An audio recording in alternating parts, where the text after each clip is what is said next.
तो hello and welcome back to फुजीचर। आज हमें हमारा नया लेक्चर चालू करना है। इससे पहले हम एक लेक्चर कर चुके हैं जिसमें हमने यूनिट्स एंड मेजरमेंट्स के बारे में बेसिक सारी चीजें देखी थी, है ना। और यूनिट्स एंड मेजरमेंट्स के बारे में हमने स्टार्टिंग की जो भी चीजें होती है, जैसे फिजिकल क्वांटिटीज क्या क्या होती है, फिजिकल क्वांटिटीज किन किन तरीके की होती है, फंडामेंटल क्वांटिटीज क्या होती है, डिराइव्ड क्वांटिटीज क्या होती है, और इनके सारे जो भी रूप देखे थे हमने, इनको हम मेजर कैसे करते हैं, सिस्टम ऑफ यूनिट्स क्या होता है, सिस्टम ऑफ यूनिट्स अलग अलग तरीके का कौन कौन सा होता है ना। हमने अलग अलग तरीके के सिस्टम ऑफ यूनिट्स भी पढ़े थे। और एक यूनिट से दूसरी यूनिट पे कन्वर्जन जो होता है वो भी मैं आपको बता दूं थोड़ी सी देर में, वो भी कैसे होता है। और हमने ये देखा था कि एक ही चीज को अगर मैं मेजर कर रहा हूँ तो वो अलग अलग तरीकों में या फिर अलग अलग सिस्टम में उसकी वैल्यू अलग अलग आ सकती है, लेकिन मैं उसी चीज को मेजर कर रहा हूँ, है ना। सो अलग अलग तरीके हैं मेरे पास में ऐसे मेजर करने के। लेकिन आज जो हम पढ़ने वाले हैं वो क्या है, हम जो भी चीजें मेजर करते हैं उनके एब्रीविएशंस या फिर उनको अलग अलग तरीके से जब हम मेजर कर रहे हैं तो साइंटिफिकली लिखते कैसे हैं, या फिर कुछ ऐसे तरीके या फिर शॉर्ट नेम्स या फिर ऐसे निकनेम भी सजेस्ट करते हैं किसी भी इंसान को। वैसे इन सारी क्वांटिटीज के भी कुछ कुछ ऐसे निकनेम हम नाम देते हैं, वैसे ही हम इधर नाम डिसाइड करेंगे कि ये क्या क्या चीजें होती है, और हम डिसाइड करेंगे कि सिग्निफिकेंट फिगर्स क्या होते हैं और राउंडिंग ऑफ क्या होती है। जैसे हम दुकान पे जाते हैं ना, 475 का सामान लिया, जैसे 475 का सामान लिया, तो वो हम बोलते कि भाई 470 रुपए ले लो, है ना, 5 रुपए खुले नहीं है मेरे पास में। तो इस वजह से वो 470 या फिर 470 तक भी ले लेता है, तो इसी को हम राउंडिंग ऑफ भी बोलते हैं, है ना। सो अब हम स्टार्ट करते हैं हमारे टॉपिक से, जो कि आज हम पढ़ेंगे एब्रीविएशंस या फिर प्रीफिक्सेस, और हम पढ़ेंगे ऑर्डर ऑफ मैग्नीट्यूड। बहुत ही अलग अलग चीजें लग रही होगी आपको, लेकिन हम पढ़ेंगे आज प्रीफिक्सेस, मतलब किसी भी डिजिट के आगे, किसी भी क्वांटिटी के आगे हम प्रीफिक्स कैसे लगा सकते हैं। फिर हम पढ़ेंगे ऑर्डर ऑफ मैग्नीट्यूड क्या होता है, 10 की पावर में कभी भी किसी चीज को एक्सप्रेस करते हैं तो उसका ऑर्डर ऑफ मैग्नीट्यूड कैसे निकालते हैं। और फिर हम पढ़ेंगे सिग्निफिकेंट फिगर्स क्या होते हैं। फिर हम पढ़ेंगे कि ये राउंडिंग ऑफ क्या होती है। ठीक है, आज के जो टॉपिक्स है वो यही रहेंगे। इसके बाद में अगले लेक्चर में हम स्टार्ट करेंगे इस चैप्टर का सबसे important topic, that is dimensions. ठीक है, स्टार्ट करते हैं।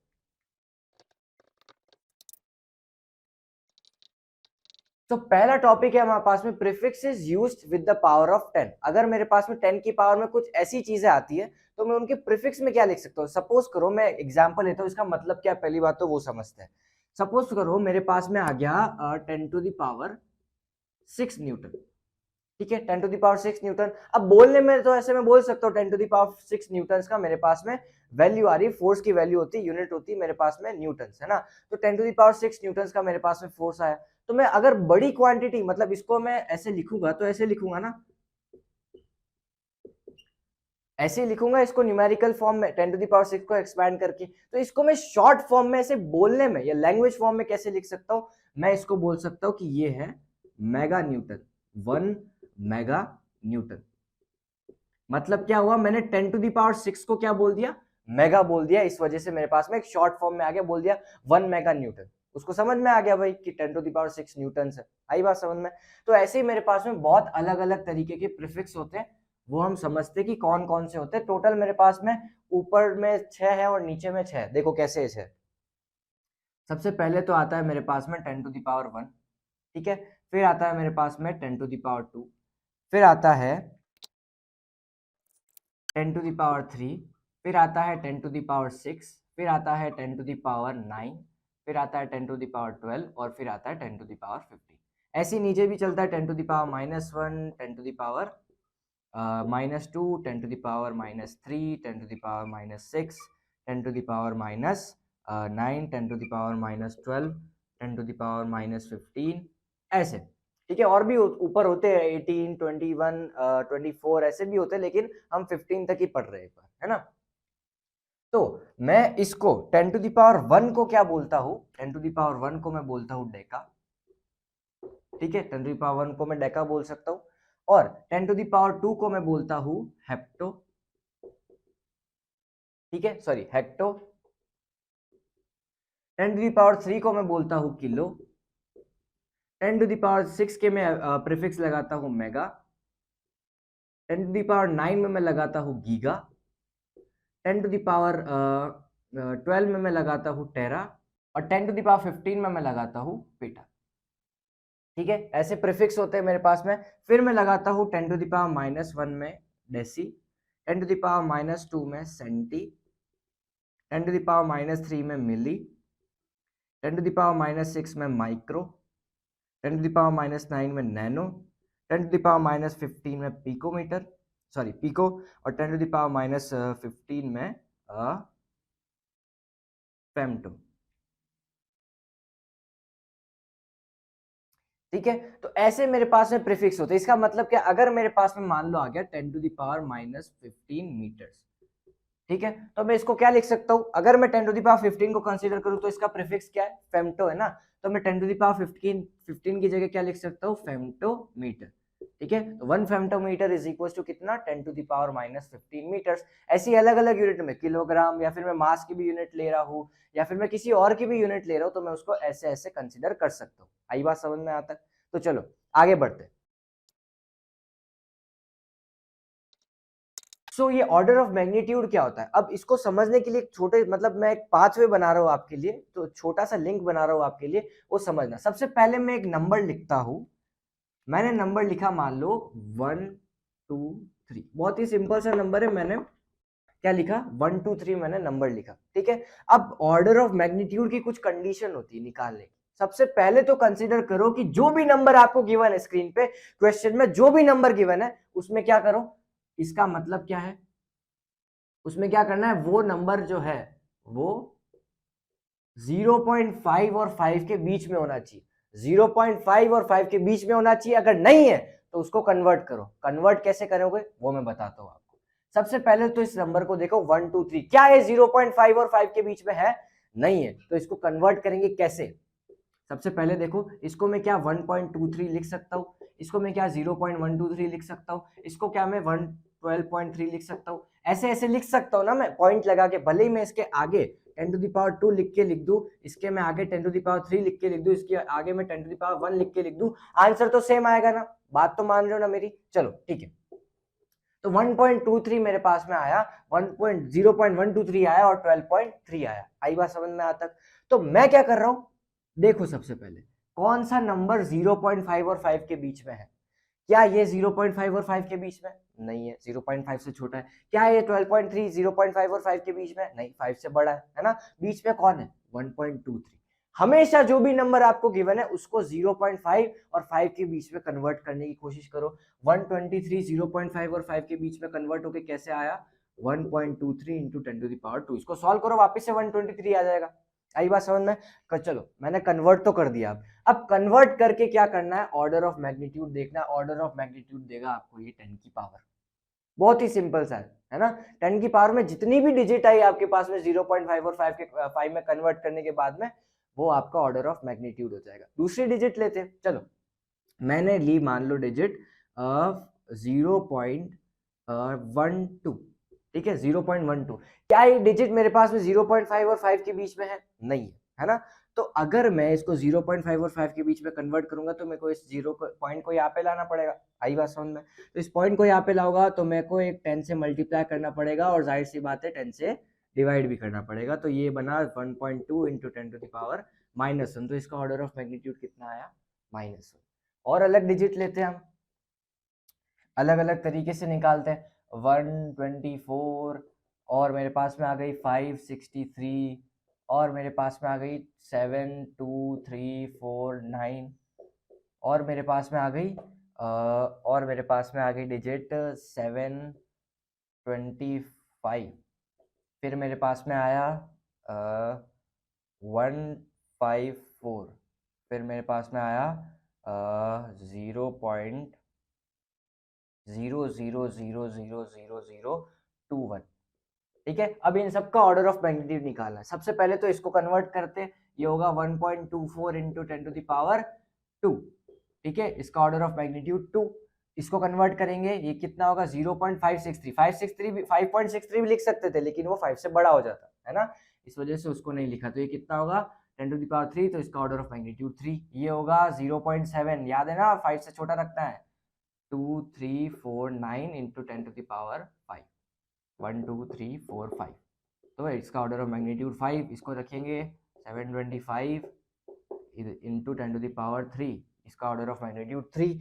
इसको रखेंगे 1.54 इंटू 10 टू द पावर 2, ठीक है, तो इसका ऑर्डर ऑफ मैग्नीट्यूड 2, इसका रखेंगे तो 1 2 3 4 5 6 7 8 10 to the power 2.1 into 10 to the power -8। ठीक है, माइनस कन्वर्ट करना पड़ेगा क्योंकि पॉइंट इधर वाली साइड है।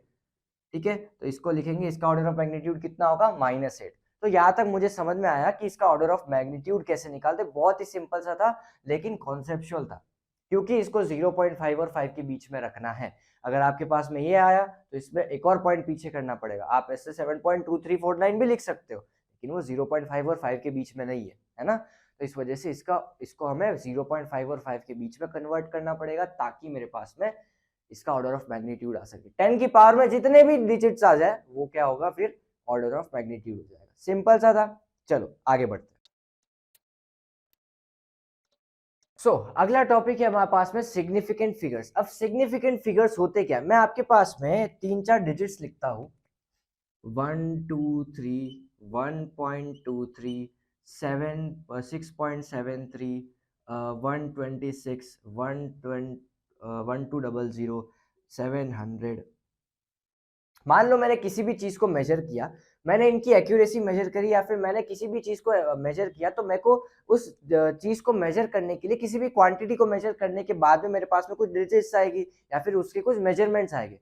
तो मेजरमेंट कितने सिग्निफिकेंट है ये बताते हैं मुझे सिग्निफिकेंट फिगर्स। ठीक है, अब छोटे छोटे मेरे पास में टोटल 7 रूल्स है सिग्निफिकेंट फिगर्स निकालने के लिए, या फिर सिग्निफिकेंट डिजिट्स निकालने के लिए। किसी भी मेरे पास में नंबर में या फिर किसी भी फिगर में, मेरे पास में जो भी फिगर दे रखे हैं, किसी भी फिगर में मेरे पास में कितनी सिग्निफिकेंट डिजिट्स होगी वो निकालने के मेरे पास में कुछ ऐसे रूल्स है। ऐसे 7 रूल्स है, हम एक एक करके सारे रूल्स कंसीडर करते हैं और समझते हैं।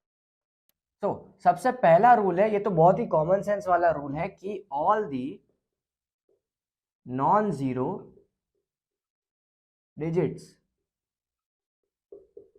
Are significant. इसका मतलब क्या है, कोई भी नॉन जीरो डिजिट आ गई मेरे पास में किसी भी मेजरमेंट में, किसी भी फिगर में, तो वो सारी सिग्निफिकेंट कहलाएगी। मान लो मेरे पास में आया 1 2 3, कुछ डिजिट आई मेरे पास में, फिर कुछ फिगर्स आए 123, तो इसमें सिग्निफिकेंट फिगर्स कितने होंगे, नॉन जीरो कितनी है 3, तो इसमें सिग्निफिकेंट फिगर्स कितने होंगे 3। कॉमन सेंस की बात थी। तो अगले पे चलते हैं। थर्ड है मेरे पास में, सॉरी सेकंड है मेरे पास में, ऑल द जीरोस between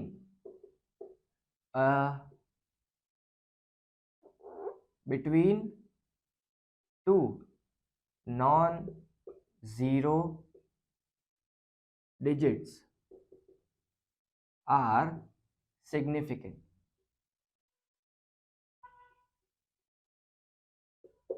इसका मतलब क्या है, कोई भी नॉन जीरो डिजिट्स के बीच में अगर मैं जीरो डाल देता हूं तो वो सारे सिग्निफिकेंट हो जाएंगे। अगर मैं लिखूं 1001, तो नॉन जीरो के बीच में 2 जीरो आ गए, है ना, नॉन जीरो के बीच में 2 जीरो आ गए, तो ये भी सिग्निफिकेंट कहलाएंगे। तो इसमें टोटल सिग्निफिकेंट कितने हुए, ये नॉन जीरो है, ये तो सिग्निफिकेंट होता ही है, और ये नॉन जीरो जीरो मेरे पास में नॉन जीरो के बीच में आ गए, 1 2 3 4, टोटल कितनी हुई 4 सिग्निफिकेंट फिगर्स। ठीक है, ये सिंपल सा था। चलो अब तीसरा देखते हैं। थर्ड है मेरे पास में, ऑल दी,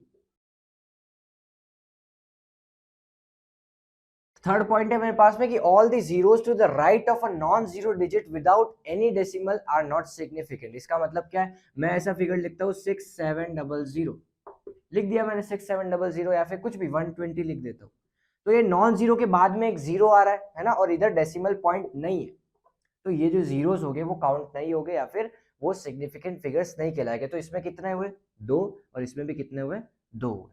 ठीक है, अगले पे चलते हैं। सिंपल सिंपल से फैक्ट्स है मेरे पास में बस।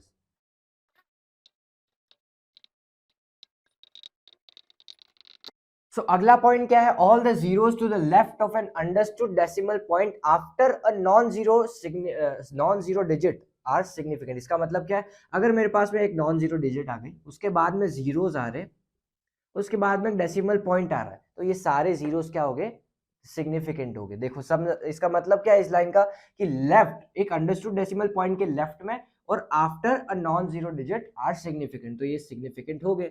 इसमें कितनी होगी डिजिट्स, सिग्निफिकेंट फिगर्स 4। एक और पॉइंट है मेरे पास में कि फिफ्थ है मेरे पास में कि देखो अगला पॉइंट क्या है, all the zeros to the right of a decimal point are all significant. इसका मतलब क्या है, अगर मेरे पास में डेसिमल पॉइंट आ गया और उसके बाद में कितने भी जीरोस आ रहे हैं तो ये सारे क्या हो गए, सिग्निफिकेंट। मान लो मेरे पास में है 1.00, 1.0, 1.000, इसमें कितने हो गए सिग्निफिकेंट फिगर्स, ये दोनों तो हो गई, ये भी नॉन जीरो तो ये भी होगा, 3, इसमें 2, इसमें 4 सिग्निफिकेंट फिगर्स, इसमें इसमें 2, इसमें सॉरी इसमें 3, इसमें 2 और इसमें 4। ठीक है, सिंपल है, बहुत ही सिंपल सा है। चलते हैं अब हम सिक्स्थ वाले पॉइंट की तरफ। ऑल द जीरोस, सिक्स्थ वाली लाइन का मतलब क्या, all the zeros to the left of a non zero digit are all significant, are not significant after a decimal point. इसका मतलब क्या, अगर मेरे पास में एक डेसिमल पॉइंट के बाद में जीरो आ रहा है लेकिन वो क्या है किसी नॉन जीरो डिजिट के पीछे, तो वो सिग्निफिकेंट नहीं होगी, ये सिग्निफिकेंट नहीं है।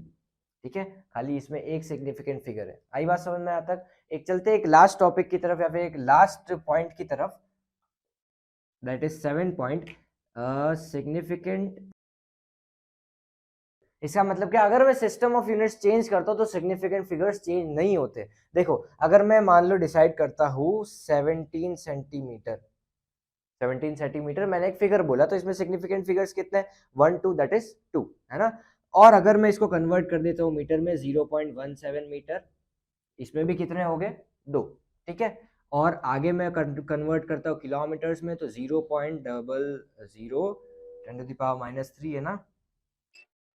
ठीक है, तो इसमें सिग्निफिकेंट फिगर्स कितने हो गए, वापस से वही 2, क्योंकि ये वाले तो हम वैसे ही नहीं लेते। आई बात समझ में? तो यहाँ पे मेरे पास में सारी चीजें पूरी हुई। एक और चीज थी, यहाँ पे non zero without any decimal point है ना, तो ये सिग्निफिकेंट नहीं है, लेकिन अगर मैं यहाँ पे कोई यूनिट लगा देता हूँ, सेकेंड, किलोमीटर्स, कोई भी एक यूनिट लगा देता हूँ, तो ये डिजिट भी सिग्निफिकेंट बन जाती है। अगर यूनिट नहीं लगा रखी है कोई भी मेरे पास में फिजिकल क्वांटिटी की, तो वो सिग्निफिकेंट नहीं होगी, ये वाला 0, बाकी अगर यूनिट लगा दी तो सिग्निफिकेंट बन जाएगी। ठीक है, तो ये था सिग्निफिकेंट फिगर्स का लोचा या फिर सिग्निफिकेंट फिगर्स का कॉन्सेप्ट। एक और चीज इसी के साथ में मैं आपको बता देता हूँ कि किसी भी चीज को मैं कन्वर्ट कैसे करता हूँ किसी भी दूसरे सिस्टम ऑफ यूनिट्स में। देखो कैसे करते हैं। सबसे पहले तो मेरे पास में क्या है, सबसे पहले तो मेरे पास में मान लो मैंने बोला है कि 1 metre is equal to 100 centimetre, ये मेरे को पता है ना, ये मैंने पढ़ा हुआ है, मेरे को पता भी है। लेकिन अगर मुझे क्या करना है, मुझे किसी भी दूसरे मेरे को मान लो 2 मीटर को कन्वर्ट करना है, मुझे 10 सेंटीमीटर्स को मीटर में कन्वर्ट करना है, तो कैसे करूंगा, वही कन्वर्जन होता है ना। तो देखो अगर मैं इसको ऐसे लिख दूं 100 सेंटीमीटर, तो ये सही है ना, मैंने इसको उधर भेज दिया, हो गया सही।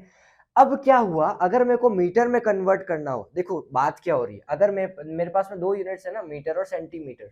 अब कैंसिल करने के लिए, एक चीज लेने के लिए, या तो अगर मुझे मीटर चाहिए तो मुझे सेंटीमीटर को गायब करना पड़ेगा, या अगर मुझे सेंटीमीटर चाहिए तो मुझे मीटर को गायब करना पड़ेगा। अगर मीटर चाहिए तो मुझे 1 सेंटीमीटर से मल्टीप्लाई करना पड़ेगा, है ना। आई बात समझ में? और अगर मुझे इधर सेंटीमीटर से मल्टीप्लाई किया तो इधर भी करना पड़ेगा। ठीक है, और अगर मुझे क्या करना है, मुझे मीटर चाहिए तो मुझे डिवाइड करना पड़ेगा, 1/1 मीटर, 1/1 मीटर।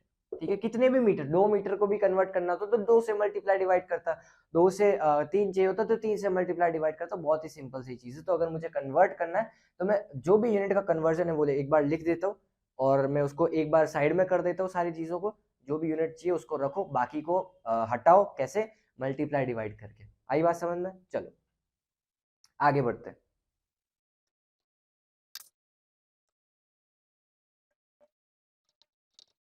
अगला लास्ट टॉपिक है हमारे पास में, rounding off any measurement. Rounding off मतलब एक जैसा करना या फिर अपने हिसाब से करना, है ना।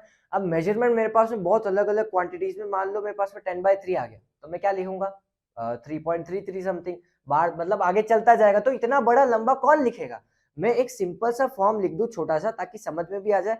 मान लो 22/7 है, उसको हम 3.14 लिखते, वो तो और लंबा चलता है ना, लेकिन लिखते तो 3.14 है ना। क्यों? क्योंकि वो राउंडेड ऑफ है, मतलब हमारे सहूलियत के हिसाब से एक छोटा सा फिगर है जो कि किसको डिनोट करता है, 22/7 को। आई बात समझ में? तो राउंडिंग ऑफ वही है, मतलब एक सिंपल सा तरीका है, ताकि हमें बड़ी बड़ी वैल्यूज को याद ना रखना पड़े, या फिर इतना ज्यादा टेंशन नहीं लेनी पड़े किसी भी मेजरमेंट को लेके। मेजरमेंट तो बहुत बड़ी आती है ना, या फिर उस मेजरमेंट की एक्यूरेसी तो बहुत लंबी होती है, लेकिन हम राउंड ऑफ करके इसलिए देखते हैं ताकि हमें समझ में भी आ जाए और ज्यादा दिक्कत भी नहीं हो। ठीक है, सबसे पहले मेरे पास में ऐसे 5 रूल्स हैं जो कि राउंडिंग ऑफ में काम आते हैं। कोई भी मेरे पास में वैल्यू है, अगर मेरे को उसको राउंड ऑफ करना है तो मैं उसको कैसे राउंड ऑफ करूंगा, अगर मेरे पास में डेसिमल वैल्यूज में आ रही, डेसिमल पॉइंट्स में आ रहा है, तो कैसे करेंगे देखो।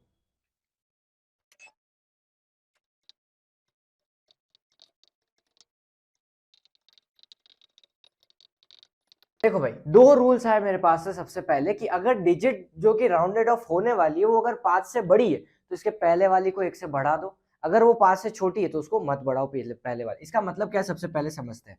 अगर मेरे पास में आया मान लो 12.36, ठीक है, तो अगर ये जो डिजिट है मेरे को मान लो इसको राउंड ऑफ करना है तो मेरे को ये वाला मतलब मेरे को 3 डिजिट तक ही चाहिए, तो मेरे को इसको राउंड ऑफ करना पड़ेगा। तो अगर ये वाली लास्ट वाली डिजिट जो है इसको राउंड ऑफ करना है वो अगर 5 से बड़ी है, मतलब ये 5 से बड़ी है, तो मेरे को क्या करना पड़ेगा, इसको 1 से इंक्रीज करना पड़ेगा। तो ये कितना हो जाएगा 12.4, हो गया राउंड ऑफ। बहुत ही सिंपल सा था। अगर वही मेरे पास में ये आ गया 12.34, तो ये क्या हुआ, 5 से छोटा हो गया, 5 से छोटा हो गया, तो इसको हम चेंज नहीं कर सकते, इसको ऐसा का ऐसा ही लिखना पड़ेगा, इसके पहले वाली को अनचेंज रखना पड़ेगा। और एग्जांपल लो तो मान लो आया 14.37, ये 5 से बड़ा है तो इसको आगे को क्या कर देंगे 14.4। अगर आया मेरे पास में 11.35 सॉरी 33, ये 5 से छोटा है तो इसको अनचेंज रखेंगे, 11.3 आ जाएगा आंसर। ये तो बहुत ही सिंपल सा था, है ना। अब मान लो ये तो 5 से छोटा और 5 से बड़ी की बात आई। अब 5, अगर 5 ही आ गया, 5 ही आ गया मेरे पास में, तो मैं उसको कैसे सॉल्व करूंगा देखो। उसके लिए मेरे पास में 3 रूल्स हैं।